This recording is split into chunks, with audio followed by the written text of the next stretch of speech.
की बात करें, रोड्स की बात करें, पोल्यूशन की बात कैसे नहीं करें? What is the solution sir to this kind of hazardous air that we are breathing? मैं आपको बताऊं, मेरे को इन्फेक्शन हो फिर और मैं रहता नहीं दिल्ली। मैं जब अभी आपको बहुत सच बता रहा हूं, जब एयरपोर्ट पे उतरकर जब दरवाजा खुलता है और मोबाइल फोन चालू होता है तो मैं पहले निकालता हूं कि मैं वापस कब जाने वाला हूं। Really it's a big problem और ये कठिन है पर असंभव नहीं है। 40% एयर पोल्यूशन जो है वो फॉसिल फ्यूल के कारण है, वो दूर हो सकता है। दूसरा, अभी हमने प्री कास्ट टेक्नोलॉजी मैंडेटरी की रोड में, अब बिल्डिंग कंस्ट्रक्शन में भी कर सकते हैं। तीसरी बात, रोड के बाजू में जो मिट्टी है, जिसके जिसके रोड है वो अच्छे इक्विपमेंट लगाकर पूरा कचरा उठा ले, मिट्टी उठा ले और उसको घास लगा दे या कंक्रीट करा दे, तो उसके कारण होगा। तीसरी बात, परली की अच्छी बात हुई, मैं आज आपको न्यूज दे रहा हूं कि आज ही मैंने परली से डांबर बनाया हमने, और नेशनल रिसर्च रोड ऑर्गेनाइजेशन ने अभी वो जो पेटेंट लिया उसका, परली से डांबर बनाया, तो उसको 15 लोगों ने खरीदने के लिए ऑफर किया है और अभी अगले सप्ताह ये कार्यक्रम हो रहा है। अब परली जलेगी नहीं, वेस्ट में वैल्यू क्रिएट करो। तो परली से डांबर बन रहा है, परली से हवाई ईंधन बन रहा है, अब परली से इथेनॉल बन रहा है। और ये दिल्ली की जो टेकड़ियां है, तो मैंने ये तय किया है कि 27 कंप्लीट होने के पहले लीगेसी वेस्ट जो पड़ी है पूरे देश में, इसको हम देश को इससे मुक्त करेंगे। मैंने ये गाजीपुर के टेकड़ी की कचरे की जो हाइट थी वो 7 मीटर कम कर दी और अभी तक 80 लाख टन कचरा हमने UR2, Dwarka express highway, Delhi Mumbai highway, Ahmedabad dolour, अनेक जगह पर अब कचरा डाल रहे हैं और कचरा रोड के अंदर जाएगा सेग्रीगेट करके। तो मुझे लगता है कचरे का पर अब, तो अभी स्पीकर साहब ने भी मुझे कहा कि ये पोल्यूशन पर अब शायद चर्चा होने की संभावना है। तो मैंने कहा हर कंसर्निंग डिपार्टमेंट को बोलो कि वो इसके लिए क्या करने वाले, आप सबको बुलाओ।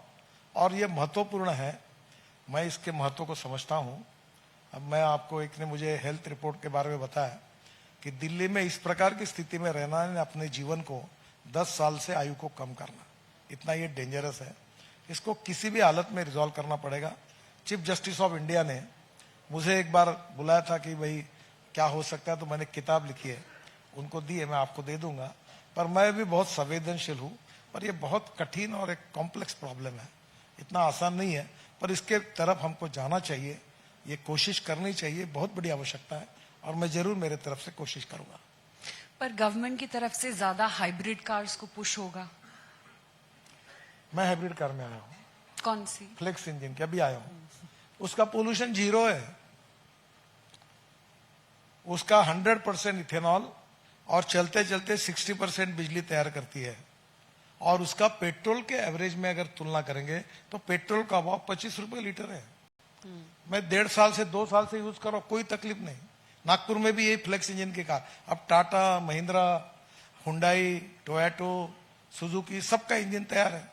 अब केवल वो हमारे जो कुछ नॉर्म्स है वो डिक्लेयर हो जाएंगे तो आएगी। अभी आपको बताता हूं, मैंने 6 महीने पहले बजाज की मोटरसाइकिल लॉन्च की, तो राजू बजाज जी ने मुझे बताया कि जो मोटरसाइकिल पेट्रोल पे चलती है उसका पर किलोमीटर खर्चा 2 रुपए 40 पैसे है और जो CNG पर चलती है उसका खर्चा 1 रुपया है।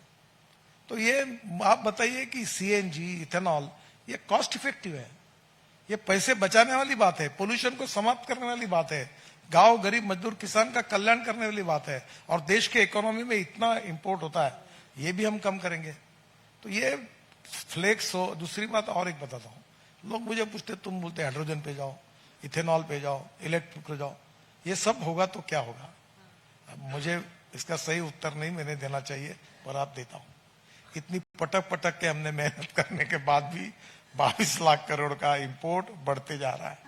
इसका मतलब इतना बड़ा इशू है कि हम पूरी ताकत लगाएंगे, सब बैटरियां डेवलप करेंगे, ethanol, CNG, LNG, methanol, hydrogen, अभी सब करेंगे, तो भी ये इंपोर्ट कम करना इट्स अ बिग चैलेंज। और इसलिए मुझे लगता है कि जिसको जिसमें कंफर्टेबल है जाओ, आप सिलेक्ट करो। अभी Assam petroleum 800 ton per day methanol बनाता है। अब अशोक लेलैंड ने बसेस, मैंने बंगलोर में लॉन्च की थी, कि वो जो बसेस थी वो 15% मिथेनॉल डीजल में डालकर चली। अब मिथेनॉल 100% मिथेनॉल की बस चल सकती है।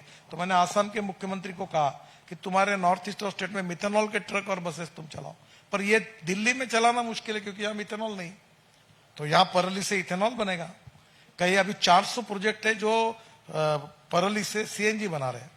और आपको ताज्जुब होगा, हमारा इंडियन ऑयल का फ्लैगशिप प्रोजेक्ट पानीपत में शुरू हुआ है, जो परली से 1 lakh litre ethanol per day, 78,000 ton per year sustainable aviation fuel बनाएगा, ने हमारे देश का हवाई ईंधन भी बनेगा, और 150 टन बायो बिटुमिन।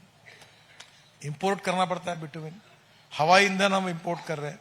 तो ये तो हमारी इकोनॉमी इससे डेवलप होगी। इसको सबको करने दो, जिसको जो चॉइस है वो करने दो। स्काई इज द लिमिट, इसमें कोई प्रॉब्लम नहीं। पर सर आपने इंपोर्ट की बात करी तो that is the bone of contention it seems for the tariff troubles also with the US. By when can we have a resolution? देखिए, किसी भी सशक्त